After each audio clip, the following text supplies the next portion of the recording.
Bismillahirrahmanirrahim. Assalamu alaikum. I hope everyone is fine and doing good. I am extremely sorry कि मैं काफ़ी दिनों से और काफ़ी टाइम से वीडियोस अपलोड नहीं कर पाया and I received a lot of messages. It was extremely hard for me to manage time.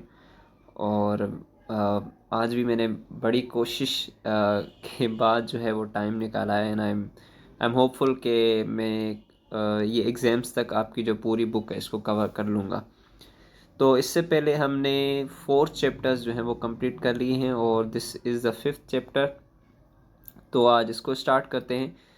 तो इस चैप्टर्स का नाम जो है वो है administrative structure of Pakistan and concept of good governance. तो इसको स्टार्ट करते हैं. तो सबसे पहले हम ये समझने की कोशिश करते हैं कि एडमिनिस्ट्रेशन किसे कहा जाता है. ये ज़्यादातर आप में से सबको मालूम होगा कि एडमिनिस्ट्रेशन क्या होती है. उर्दू में अगर हम कहें तो जैसे इंतज़ामिया या फिर इंतज़ामात अगर कहें तो इसे कह सकते हैं. तो जिस तरह अगर हम किसी भी स्कूल, किसी भी कॉलेज, किसी भी यूनिवर्सिटी का एग्जांपल ले लें तो उसमें क्या होता है कि एक एडमिनिस्ट्रेशन होती है. वो उसका काम क्या होता है, उसका काम जो है वो पूरे यूनिवर्सिटी, पूरे कॉलेज का जो सिस्टम है कि वो कॉलेज में किस तरह एडमिशन्स होते हैं, वो कॉलेज में किस तरह क्लासेस होती हैं, किस तरह एग्ज़ाम्स कंडक्ट होते हैं. तो ये सारे मामलात को जो देखता है हम उसे एडमिनिस्ट्रेशन कहते हैं. ठीक है. इसी तरह जब हम किसी कंट्री की बात करते हैं तो उसमें भी एडमिनिस्ट्रेशन का नाम आ जाता है कि किसी कंट्री को किस तरह चलाया जाता है. उसके लिए भी उसकी एडमिनिस्ट्रेशन होती है जिसमें आपके सिविल सर्वेंट्स हैं, ब्यूरोक्रेट्स होते हैं. ठीक है. और जितनी भी पूरी कंट्री की मशीनरी और डिपार्टमेंट्स आ जाते हैं. तो इस चैप्टर में हम हमारी कंट्री जो है, हमारा जो कंट्री है पाकिस्तान, उसकी एडमिनिस्ट्रेशन को समझने की कोशिश करेंगे. और दूसरी चीज़ क्या समझेंगे, हम गवर्नेंस को समझने की कोशिश करेंगे. गवर्नेंस का क्या मतलब है, a government's ability to make and enforce rules and to deliver services. के जो लोग हमारे ऊपर गवर्नमेंट जो गवर्न करते हैं, हमें हमारे ऊपर हुक्मरानी करते हैं, वो किस तरह से वो किस तरह से जो है वो रूल्स बनाते हैं, उन रूल्स को इन्फोर्स करते हैं और फिर किस तरह से हमें जो है वो सर्विसेज डिलीवर करते हैं. तो इससे गवर्नेंस कहा जाता है. तो पाकिस्तान की एडमिनिस्ट्रेटिव स्ट्रक्चर, के भाई पाकिस्तान का एडमिनिस्ट्रेटिव स्ट्रक्चर क्या है. जिस तरह मैंने एग्जांपल दिया कॉलेज का, कॉलेज में एक प्रिंसिपल होता है, एक वाइस प्रिंसिपल होता है, उसके बाद टीचर्स आ जाते हैं या फिर दूसरे क्लर्क्स वगैरह आ जाते हैं. तो इसी तरह हमारी कंट्री में, हमारा जो मुल्क है उसमें किस किस को कितने कितने पावर्स दिए गए हैं और किसका क्या काम है, इसको हम देखेंगे. और कॉन्सेप्ट ऑफ गुड गवर्नेंस, मतलब कि हमारे पास जो गवर्नेंस है, जिस तरह की हमारे पास हुकूमत होती है, उसका कॉन्सेप्ट क्या है और हमारे ऊपर किस तरह गवर्नमेंट चलाई जाती है हमारे मुल्क में. तो इन चीज़ों को हम इस चैप्टर के अंदर डिस्कस करने वाले हैं. ठीक है. So let's start. और सबसे पहले हम देखते हैं कि हमने पहले भी, इससे पहले जो चैप्टर पढ़ा था उसमें हमने कॉन्स्टिट्यूशन के बारे में पढ़ा था कि जब भी कोई कंट्री होता है तो उस कंट्री को चलाने के लिए कुछ रूल्स, रेगुलेशंस, कुछ लॉज बनाए जाते हैं.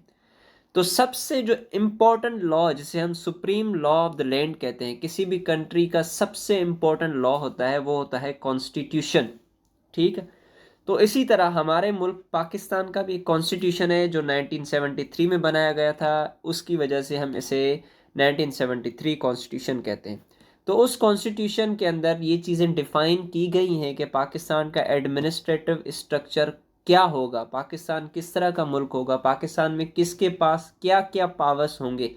ठीक है. तो ये कॉन्स्टिट्यूशन के अंदर सारी चीज़ें डिफ़ाइन की जाती है. तो हमारा जो कॉन्स्टिट्यूशन है 1973 का, उसमें भी ये सारी चीज़ें डिफ़ाइन की गई हैं कि हमारा मुल्क किस तरह चलाया जाएगा. ठीक है.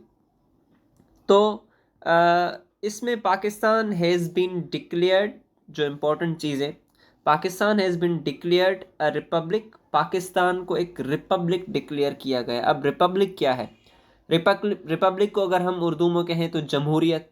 ठीक है. जमहूरियत वो होती है, वो कंट्री जिसमें सबसे ज़्यादा जो पावर हो वो आवाम के पास हो, लोगों के पास हो, तो उसे हम रिपब्लिक कहते हैं. मतलब कि हमारे पास जो भी गवर्नमेंट आएगी वो भी कौन चूज़ करेगा, हम लोग खुद चूज़ करेंगे. ठीक है. तो लोगों के पास जिस जिस मुल्क में लोगों के पास सबसे ज़्यादा पावर हो, उस कंट्री को रिपब्लिक कहा जाता है. ठीक है। कुछ इस तरह की कंट्रीज होती हैं जिन कंट्रीज में एक ऑटोक्रेटिक यानी एक रूलर होता है, किंग होता है, बादशाह होता है, और लोगों की राय वहां पर मैटर नहीं करती है। ठीक है, तो वो रिपब्लिक नहीं कहलाता है। रिपब्लिक वो कंट्री होता है जिसमें लोगों के पास सबसे ज्यादा पावर हो, सबसे ज्यादा पावरफुल कौन हो उस मुल्क के अंदर, वहां की अवाम हो, जमहूरियत जिसे कहते हैं। ठीक है। और दूसरी बात क्या गई, Pakistan has been declared a republic, पहली बात, with Islam as its state religion. और उसके साथ साथ पाकिस्तान का जो स्टेट का रिलीजन जिसे कहा गया, मतलब हमारे मुल्क का मजहब। ठीक है, मुल्क का मजहब मतलब हमारा मुल्क इस्लाम के मुताबिक चलेगा। ठीक है, तो ये भी एक इंपॉर्टेंट पॉइंट है। So Pakistan has been declared republic, एक तो जमहूरियत करार दे दिया गया इसे 1973 के कॉन्स्टिट्यूशन के तहत, और दूसरा क्या कहा गया कि भाई Pakistan state religion would be Islam, के पाकिस्तान को इस्लामी कवानीन और इस्लामी जितनी भी चीज़ें हैं उनके तहत चला जाएगा। ठीक है, ये तो मेन पॉइंट हो गया। उसके बाद दूसरी इंपॉर्टेंट पॉइंट क्या है, दूसरी इंपॉर्टेंट पॉइंट यह है कि Pakistan will be a federal state. ठीक है, फेडरल मतलब विफाक। अब फेडरल क्या है इसको हम आगे चल के देखते हैं। आपने ये समझना है कि पाकिस्तान क्या होगा, एक फेडरल स्टेट होगा। और ये फेडरल स्टेट जो होगा उसको हमने डिवाइड कर दिया, उसको हमने क्या कर दिया, डिवाइड कर दिया। जिस तरह अगर हम कॉलेज या स्कूल का एग्जांपल लें तो स्कूल में हम देखते हैं कि प्राइमरी की क्लासेस होती है वन से लेकर 5 तक, उसके बाद मिडिल क्लासेस होती हैं 6 to 8, और उसके बाद सेकेंडरी क्लासेस होती हैं 9, 10, और उसके बाद क्या आ जाता है, हायर सेकेंडरी, जिसमें फर्स्ट ईयर इंटर आ जाता है आपका। तो इसी तरह हमारे मुल्क का जो है उसे भी कुछ पार्ट्स में डिवाइड किया गया है ताकि इन पार्ट्स के ऊपर सही तरीके से एडमिनिस्ट्रेशन की जाए। So constituted of the 4 areas following in 4 categories. तो पाकिस्तान का जो टोटल एरिया है उसे हमने कितनी कैटेगरीज में डिवाइड कर दिया है, मेन जो है वो 4 कैटेगरीज में डिवाइड कर दिया, डिस्ट्रीब्यूट कर दिया। ठीक है, अब आगे चलते हैं और हम देखते हैं कि फेडरल स्टेट क्या होती है। फेडरल का मतलब क्या है, हमारे कॉन्स्टिट्यूशन 1973 में ये डिक्लेयर किया गया है कि Pakistan will be a federal state. तो फेडरल स्टेट का मतलब क्या है, ऑल फेडरल सिस्टम्स, उर्दू में हम इसे विफाक कहते हैं। दुनिया के अंदर जितने भी फेडरल सिस्टम्स होते हैं उसमें क्या होता है, are based on the principle of division of powers among the federating units provinces. जो भी फेडरल फॉर्म ऑफ गवर्नमेंट होती है या जो भी फेडरल स्टेट होती है उसमें क्या होता है कि जो पावर होता है उसे डिवाइड किया जाता है। एक गवर्नमेंट आपकी बनती है सेंटर में जिसे फेडरल गवर्नमेंट कहा जाता है, और दूसरी आपकी गवर्नमेंट्स बनती हैं प्रोविंसेस में। जिस तरह अगर आप पाकिस्तान की एग्जांपल लें तो हर प्रोविंस का अलग से चीफ मिनिस्टर होता है, सिंध का अलग से चीफ मिनिस्टर होता है, पंजाब का अलग से, इसी तरह केपी के और बलूचिस्तान, इनके क्या होते हैं, अलग अलग से चीफ मिनिस्टर्स होते हैं। उनकी अलग अलग कैबिनेट होती है जिसमें मिनिस्टर्स होते हैं। इसी तरह फेडरल में अगर देखें तो फेडरल में प्राइम मिनिस्टर होता है, वजीर आजम, जो मुल्क का, पूरे मुल्क का प्राइम मिनिस्टर कहलाता है। लेकिन आप ये देखेंगे कि जो वो प्राइम मिनिस्टर होता है वो इंटरफेयर नहीं कर सकता प्रोविंसेस की जो गवर्नमेंट्स होती हैं उनमें, क्योंकि ये पावर्स जो होते हैं वो डिस्ट्रीब्यूट कर दिए गए होते हैं कि प्रोविंसेस के पास ये पावर्स हैं और फेडरल गवर्नमेंट के पास ये पावर्स हैं। ठीक है, तो जो भी जितनी भी दुनिया के अंदर फेडरल गवर्नमेंट्स होती हैं उनमें क्या होता है कि जो एक फेडरल गवर्नमेंट सेंटर में होती है और उसके बाद उसके फेडरेटिंग यूनिट्स बनाए जाते हैं जिन्हें हम प्रोविंसेस भी कह सकते हैं, जिन्हें हम स्टेट्स भी कह सकते हैं। एंड द फेडरल गवर्नमेंट और द सेंट्रल गवर्नमेंट, एक होते हैं प्रोविंसेस और दूसरी फेडरल या फिर क्या कहलाती है, सेंट्रल गवर्नमेंट। जिस तरह पाकिस्तान के हमारे पास एग्जांपल है, इस्लामाबाद में हमारे पास फेडरल गवर्नमेंट होती है। ठीक है, और बाकी चारों प्रोविंसेस की क्या है, अलग अलग गवर्नमेंट्स हैं। तो federal form of government, I hope कि आपको क्लियर हो गया होगा कि फेडरल फॉर्म ऑफ गवर्नमेंट में क्या होता है कि एक गवर्नमेंट सेंटर में बनती है और उसके अलावा उसके फेडरेटिंग यूनिट्स यानी उसके दूसरे 4-5 जितने भी पार्ट्स बनाए जाते हैं और उनमें भी अलग अलग से एक गवर्नमेंट बनाई जाती है ताकि उस कंट्री को सही से गवर्न किया जा सके, सही से एडमिनिस्ट्रेट किया जा सके। दूसरी इंपॉर्टेंट पॉइंट क्या है फेडरल स्टेट के हवाले से, another essential component of a federation is a formula of stipulating what subjects are to be controlled by the center and what subjects shall be under provincial control। देखें, अब federal government तो बना ली हमने कि भाई सेंटर में एक government होगी जिसे फेडरल गवर्नमेंट कहेंगे और प्रोविंसेस में एक गवर्नमेंट होगी। लेकिन अब बात ये आती है कि अब हमने दो अलग गवर्नमेंट्स बना दी हैं, लेकिन हमें यह भी डिसाइड करना है कि कौन कौन से पावर्स कौन सी गवर्नमेंट के पास होंगे। फेडरल गवर्नमेंट के पास क्या पावर्स होंगे और प्रोविंशियल गवर्नमेंट के पास क्या पावर्स होंगे। तो उसे भी हम आगे चल के देखते हैं कि पाकिस्तान में जो फेडरल गवर्नमेंट है उसके पास क्या क्या इख्तियारात हैं, क्या क्या पावर्स हैं, और जो पाकिस्तान में फेडरल गवर्नमेंट्स हैं उनके पास क्या क्या पावर्स हैं।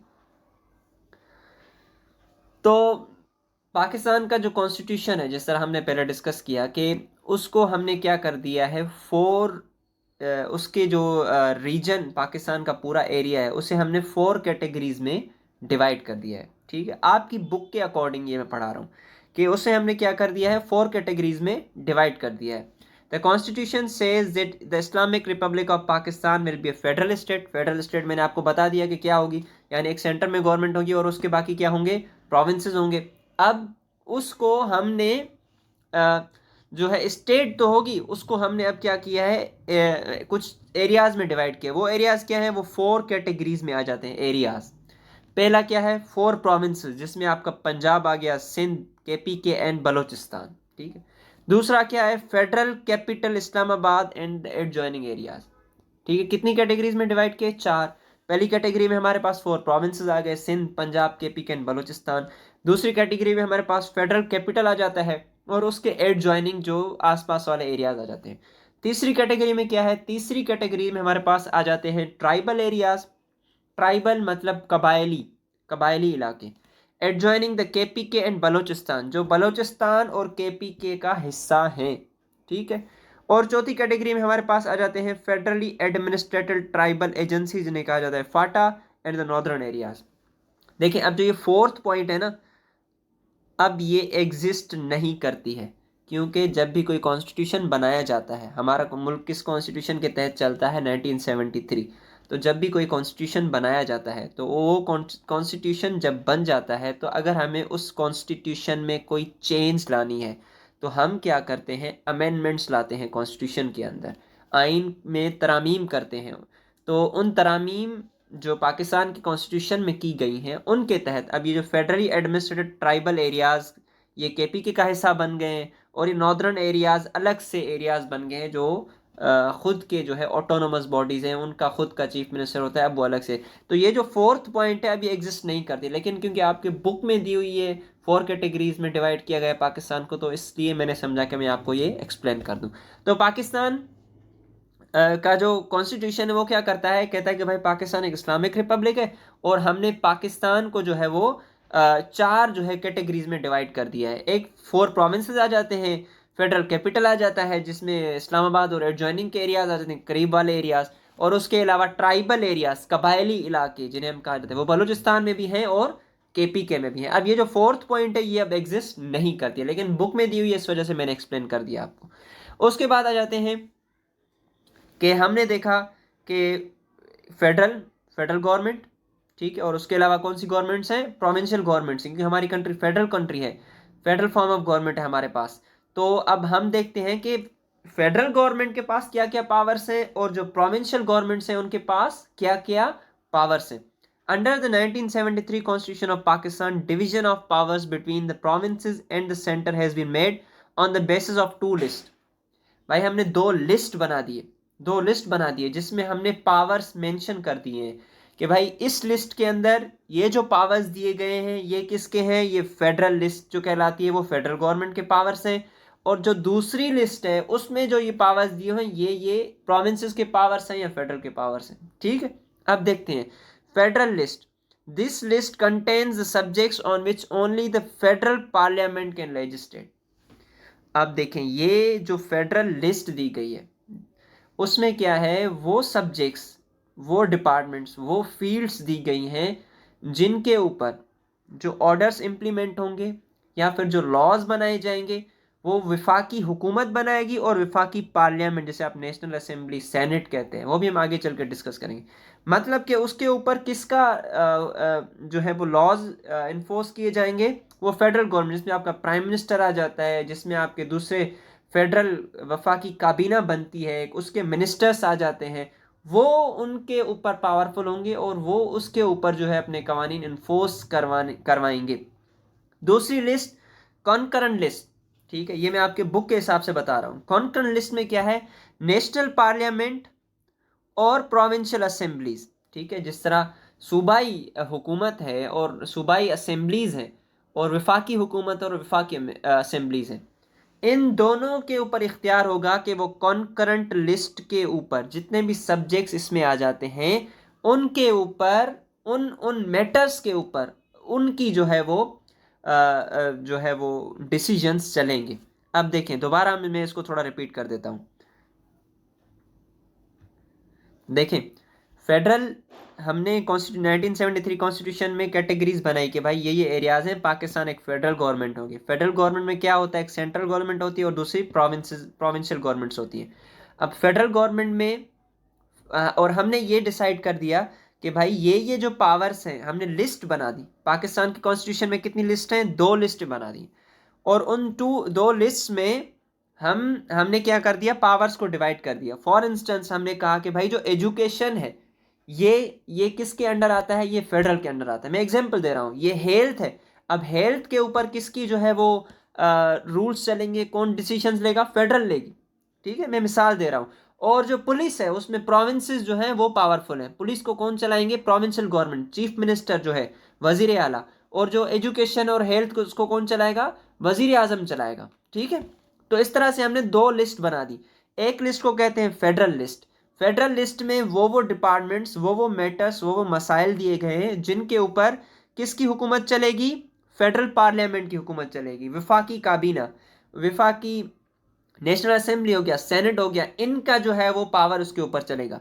और दूसरी आ गई कॉन्करेंट लिस्ट। कॉन्करेंट लिस्ट में क्या है, national parliament and provincial assemblies have equal jurisdiction regarding the subject mentioned in this. इस लिस्ट में जो सब्जेक्ट्स आ जाते हैं उनके ऊपर प्रोविंसेस के पास भी उतना ही इख्तियार होगा, उतना ही पावर होगा, और फेडरल गवर्नमेंट के पास भी उतना ही पावर होगा। ठीक है, अब आगे चलते हैं। ये सब्जेक्ट्स की लिस्ट बनाई गई 1973 कॉन्स्टिट्यूशन के अंदर कि भाई जो फेडरल गवर्नमेंट होगी उसके पास ये पावर्स हैं, और जो कॉन्करेंट गवर्नमेंट जो लिस्ट होगी उनके पास, उनमें ये पावर्स होंगे। अब मैं आपको एक बात बताऊं, जिस तरह मैंने पहले बताया कि जो अमेंडमेंट्स की गई हमारे कॉन्स्टिट्यूशन में, उसमें ये कॉन्करेंट लिस्ट अब एग्जिस्ट नहीं करती है।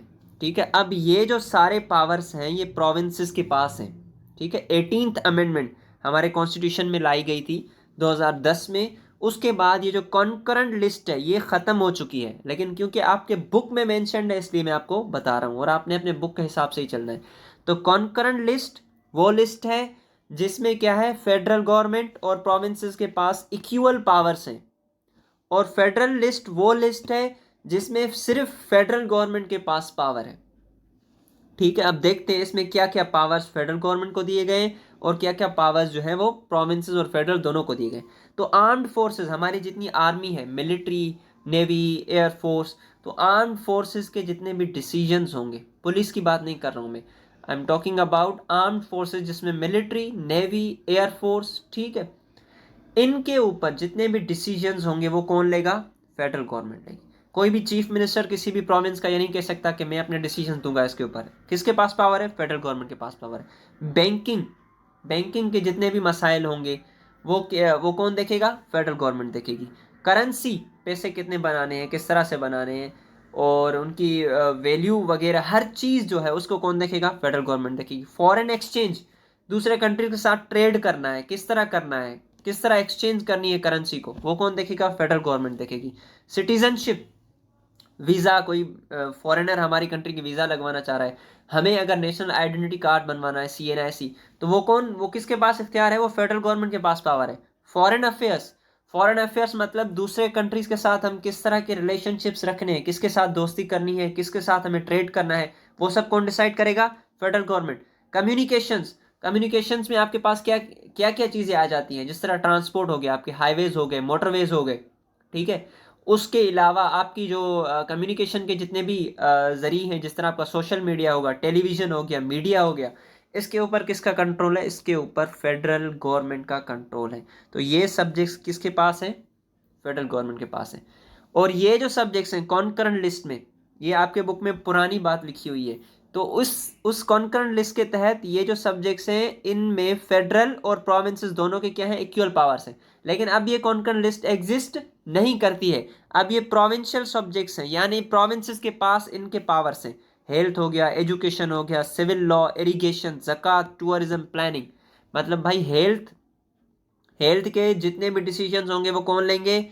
प्रोविंसेस लेंगे। अगर कॉन्करेंट के लिस्ट के हिसाब से देखें तो उस वक्त के हिसाब से किसके पास, हेल्थ के हिसाब से फेडरल के पास भी उतने पावर्स थे और प्रोविंसेस के पास भी उतने ही पावर्स। तो जो ये कॉन्करेंट लिस्ट है, अब इसमें क्या है, इसके पावर्स किसके पास है? प्रोविंसेस के पास है। पहले की बात करें तो किसके पास थे? फेडरल और प्रोविंसेस दोनों के पास इक्वल पावर्स थे। लेकिन आजकल हमारे ये जितने भी सब्जेक्ट्स इनको कौन देखता है? Provincial governments. हेल्थ, ठीक है, यानी हॉस्पिटल्स, डॉक्टर्स, मेडिसिन, इनको कौन देखता है? Provincial government. एजुकेशन, हर प्रोविंसेस की अलग अलग एजुकेशन सिस्टम है, ठीक है। सिविल लॉ, तभी तो आप देखते हैं कि किसी दिन कभी कभार ये होता है कि हमारे यहाँ एक दिन ऑफ होता है। जिस तरह अगर पंजाब में किसी दिन छुट्टी अनाउंस हो गई, लेकिन फेडरल में छुट्टी नहीं होती है, क्योंकि एजुकेशन का पावर्स किसके पास है? प्रोविंसेस के पास। सिविल लॉ, पुलिस वगैरह जितनी भी प्रोविंसेस की है वो किसके पास है? प्रोविंशियल गवर्नमेंट के पास उसका पावर है। एरीगेशन, ठीक है, एग्रीकल्चर, और ये जो ज़मीनों और ये जो बैरेजेस वगैरह, रिवर्स, पानी, इसके ऊपर भी जो है इरिगेशन के जितने भी मामला हैं वो कौन देखता है? प्रोविंशियल गवर्नमेंट्स खुद मैनेज करती हैं। ज़कात, टूरिज्म, प्लानिंग, ये किस किस के पास पावर्स हैं? ये अब प्रोविंशियल गवर्नमेंट के पास पावर है। लेकिन आपकी बुक में क्या मेंशन किया गया कि ये कॉन्करेंट लिस्ट है, यानी ये पावर्स किसके पास है? प्रोविंशियल और फेडरल दोनों के पास इक्वल पावर्स है। और उसके अलावा जितने सब्जेक्ट्स बचते हैं, यानी हेल्थ हो गया और एजुकेशन, आर्म फोर्सेस, इन दो लिस्ट के अलावा जितने सब्जेक्ट्स बचते हैं जो इन दो लिस्ट में नहीं है, उन्हें हम कहते हैं रेजिजुअल सब्जेक्ट्स। ये रेजिजुअल सब्जेक्ट्स वो इनके पावर्स किसके पास हैं? प्रोविंशियल असेंबलीज के पास है, ठीक है। तो ये था आज का हमारा टॉपिक, जिसमें हमने एडमिनिस्ट्रेटिव स्ट्रक्चर ऑफ पाकिस्तान और कॉन्सेप्ट ऑफ गुड गवर्नेंस को स्टार्ट किया। और हमने देखा कि पाकिस्तान के कॉन्स्टिट्यूशन के हिसाब से पाकिस्तान एक फेडरल फॉर्म ऑफ गवर्नमेंट होगी पाकिस्तान में। और उसके अलावा पाकिस्तान को एडमिनिस्ट्रेशन के हवाले से कुछ कैटेगरीज में डिवाइड किया गया है। और हमने देखा कि फेडरल फॉर्म ऑफ गवर्नमेंट क्या होती है, जिसमें एक प्रोविंसेस होते हैं, एक सेंट्रल गवर्नमेंट होती है। हमने ये भी देखा कि फेडरल लिस्ट और प्रोविंशियल लिस्ट क्या है और क्या क्या पावर्स जो हैं वो किस गवर्नमेंट के पास है। तो आई होप कि this is going to be helpful for you, and I hope कि मैं दूसरे वीडियोस भी अपलोड कर पाऊँगा। This is because of your response, कि आप लोगों से बहुत ही ज़्यादा मैसेजेस आए मुझे, और तो इस वजह से मैंने ये वीडियोस बनाई हैं। एंड आई होप कि this is going to be helpful for you. So pray for me, I will pray for you. Thank you so much. अल्लाह हाफिज़।